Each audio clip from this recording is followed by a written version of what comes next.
I spent 14 hours preparing Thanksgiving dinner for 18 people. I cooked every dish from scratch, cleaned the house top to bottom, and didn't sit down once. As we all sat at the table, my mother-in-law raised her glass and said, "Let's thank my son for this beautiful meal.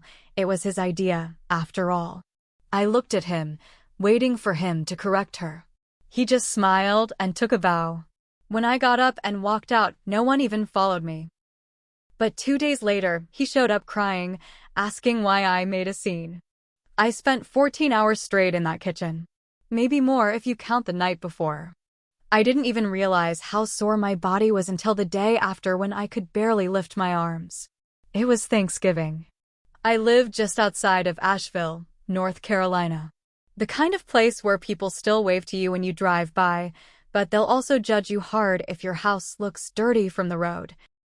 My husband, Marcus, had suggested hosting this year. We'd moved into a bigger house last spring, a place with an actual dining room big enough to fit our whole extended family. His idea. His enthusiasm. I was honestly excited too, at first. I grew up in a small family, and holidays were quiet affairs, usually just me, my sister, and our parents. Marcus, on the other hand, comes from a big, loud family. Cousins, aunts, uncles, second cousins twice removed, you name it, they all show up. I thought it would be nice to have a house full of people, full of life. Marcus promised me he would help. "We'll do it together," he said. "We'll be a team." I should have known better.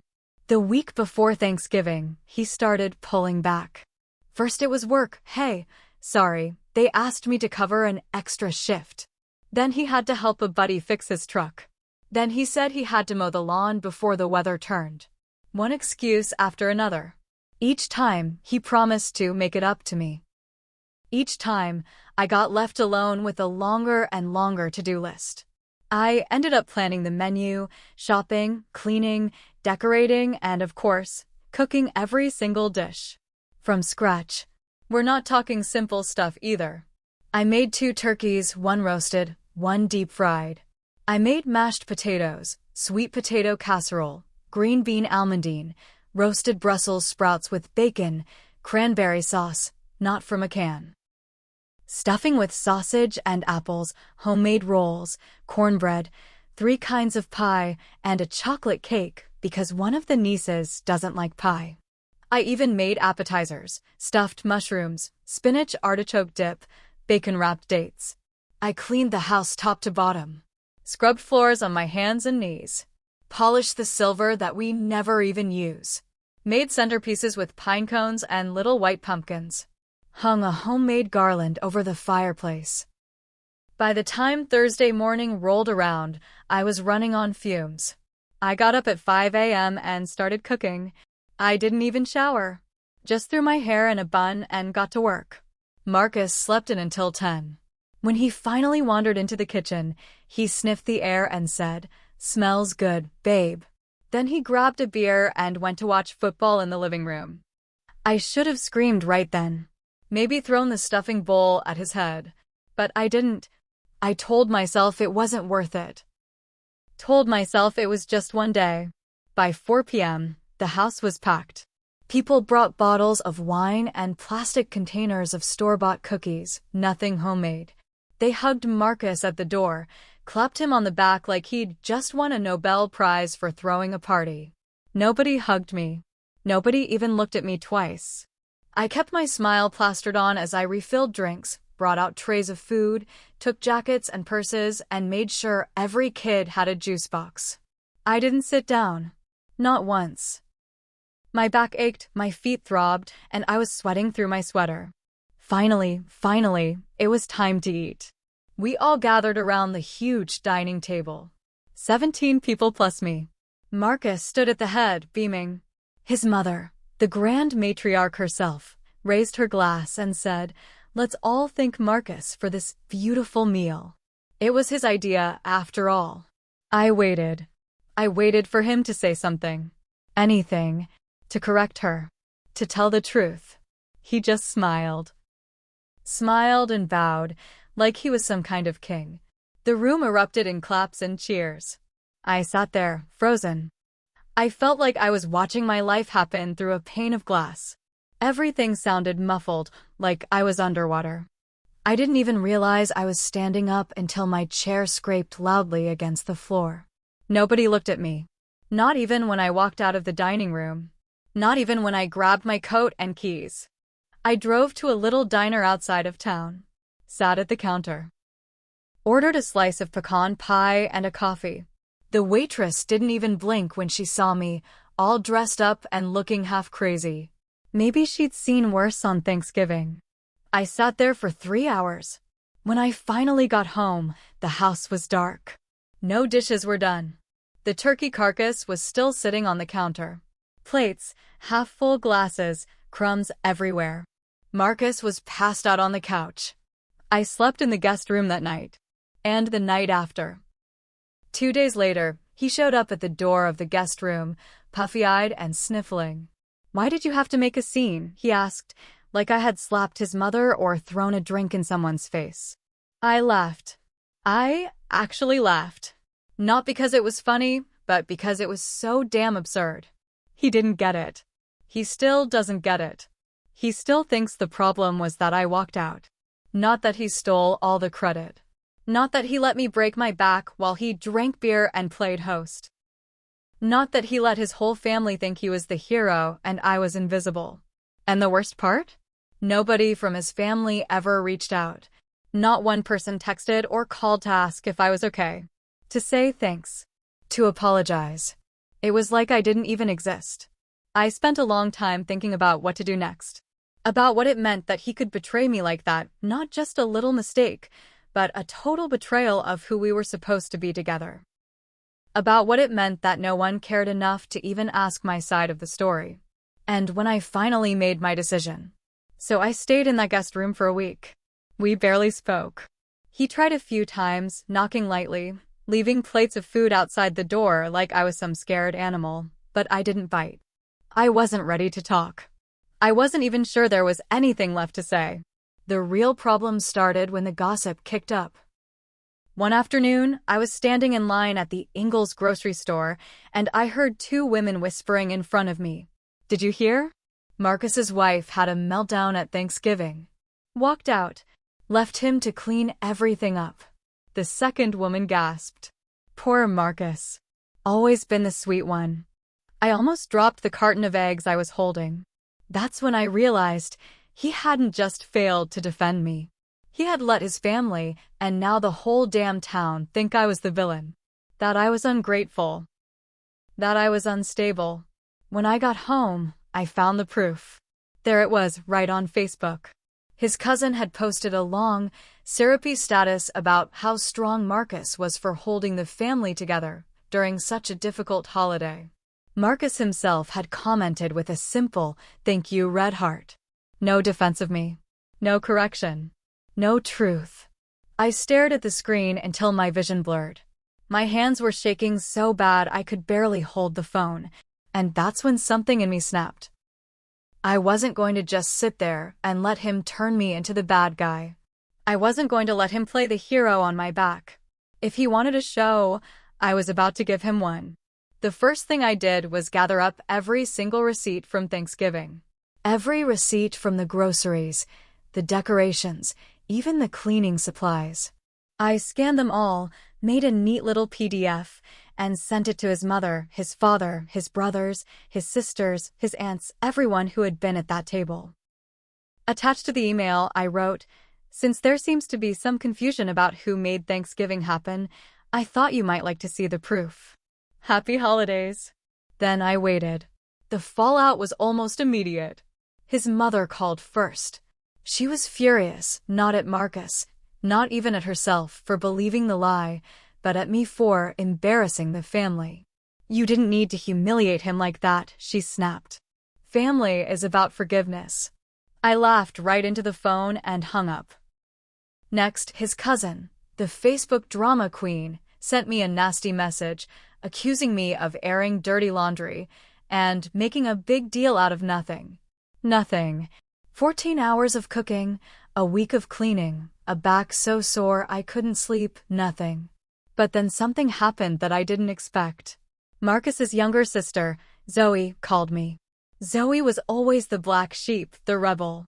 The one who dyed her hair purple at 15 and once got kicked out of Thanksgiving for bringing a vegan tofurkey. She said, I knew he was full of shit. I just didn't know how bad it was. We ended up talking for 3 hours. Zoe told me stories I hadn't heard before. About how Marcus had always been the golden boy. How he could do no wrong in their mother's eyes. How everyone else was expected to clean up after him, cover for him, praise him even when he screwed up. It made my stomach twist. I had married into a mess that I didn't even know existed. It made sense now. It all made a sick kind of sense. But if Marcus thought he could get away with just letting things blow over, he was wrong. I wasn't just mad anymore. I was done. I started making a plan. First, I opened a new bank account in my name only. Then, I went around the house and gathered anything that was mine, heirlooms from my family, important papers, sentimental stuff. I didn't make a scene. I didn't announce anything. I was a ghost. Silent. Calm. Meanwhile, Marcus kept acting like everything was fine. Like time would heal it. Like a couple of date nights and some flowers would fix this giant crack he had ripped into our marriage. He even tried to flirt with me one night while I was folding laundry. Slid his arms around my waist, nuzzled my neck. For a second, my body flinched like an old habit. But my mind was clear, ice cold. I pulled away and said, "Don't touch me." He looked wounded, like he was the victim. Still, he didn't ask the real questions. He didn't dig. He didn't apologize in a real way. Just little band-aids on a bullet hole. Then came the next twist. I found out he had been telling people we were working things out. That I had overreacted, but he had forgiven me because he was the bigger person. Forgiven me. I found out because a friend from town, someone who actually had a brain, sent me screenshots. Marcus had been painting a picture where he was the generous, long-suffering husband and I was the unstable, crazy wife. It was all there. The posts. The comments. The private messages. That was the final nail in the coffin. I wasn't just going to leave.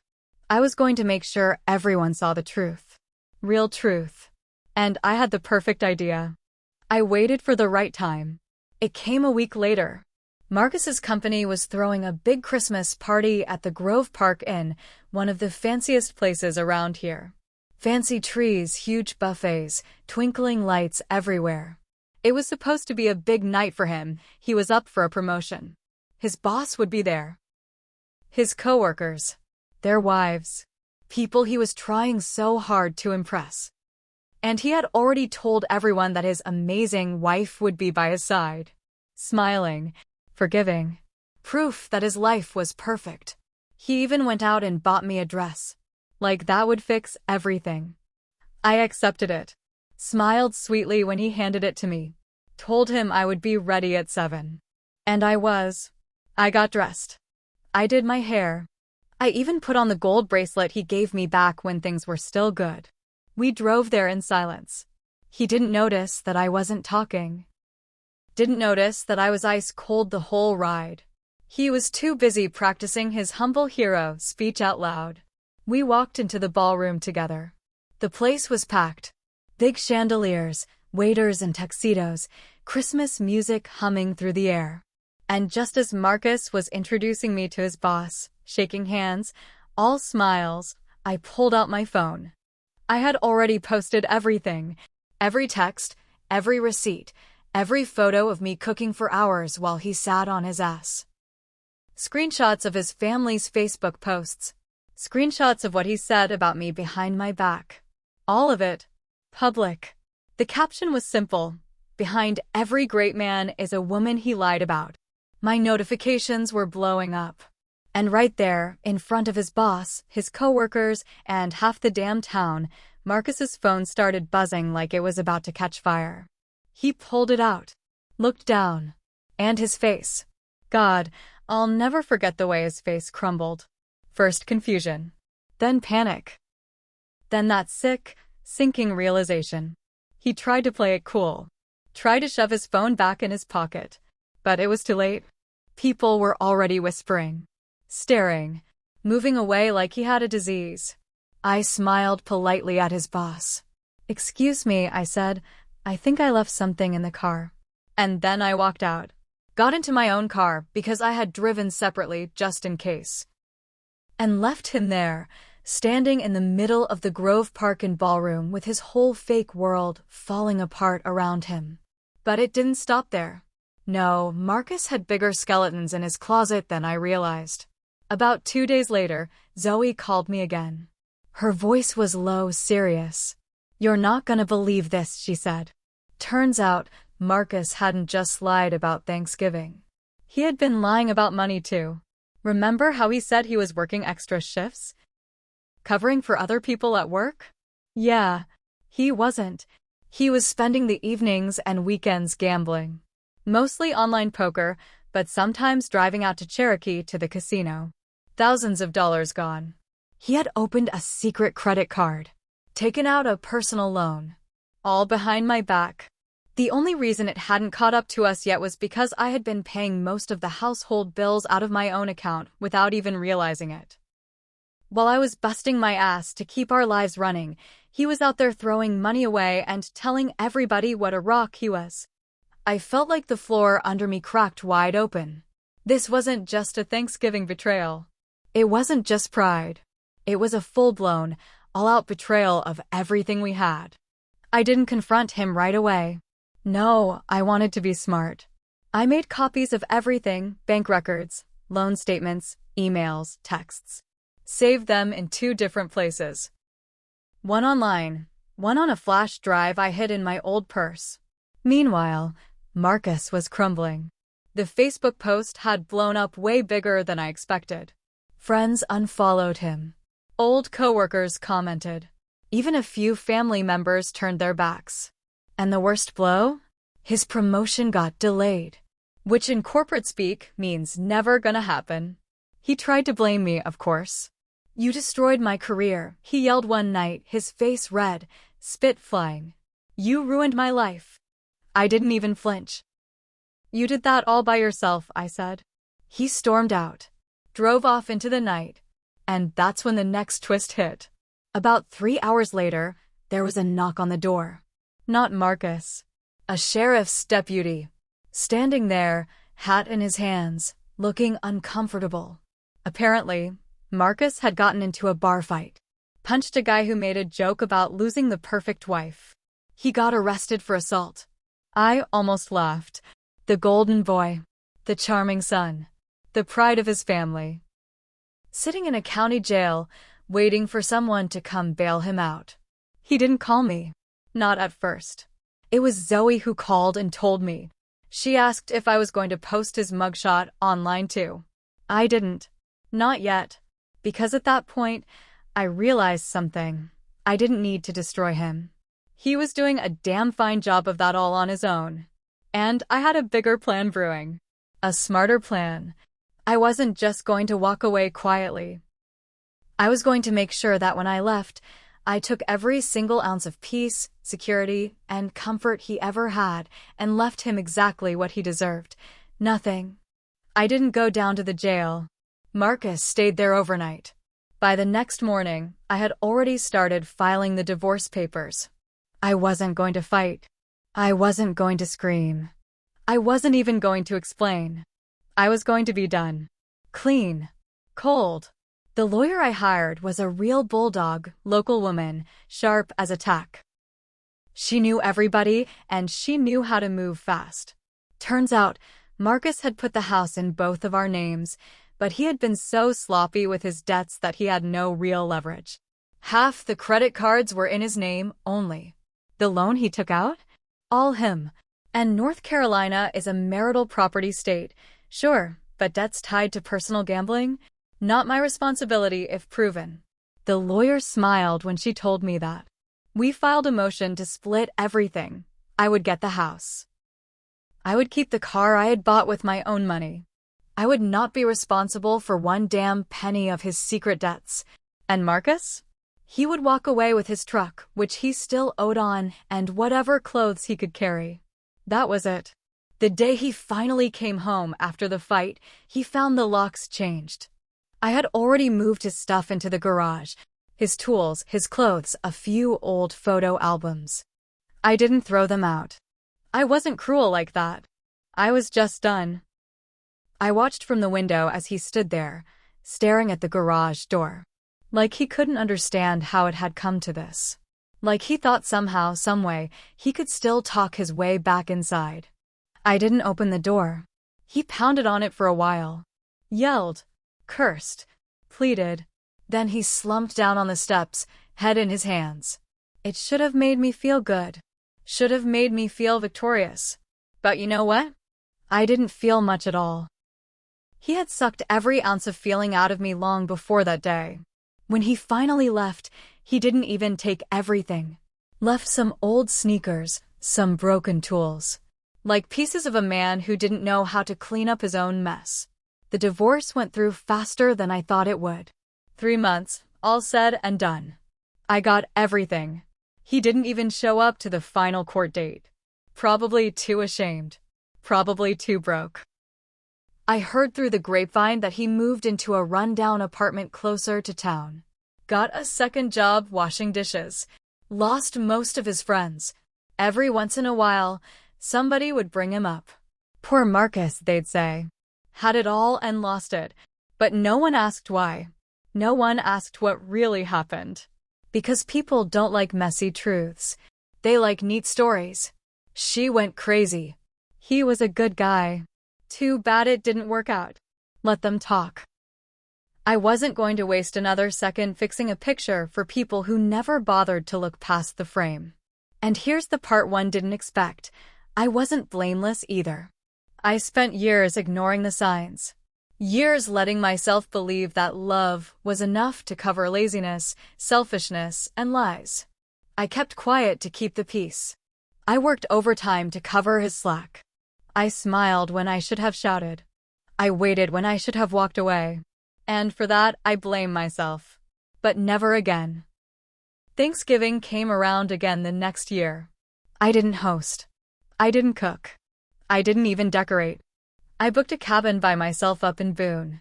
Took a bottle of good wine, a stack of old books, and the thickest blanket I could find. It snowed that weekend. I sat by the fireplace, glass of wine in hand, and finally, I let myself breathe. No clapping. No fake speeches. No golden boy to clean up after. Just quiet. Real, deep quiet. And in that silence, for the first time in a long time, I didn't feel invisible. I felt free. The kind of freedom that only comes after you've burned every rotten bridge behind you and walked away from the ashes without looking back. The kind of freedom you have to earn. The kind you bleed for. The kind that no one, not even a golden boy with a perfect smile, can ever take away again.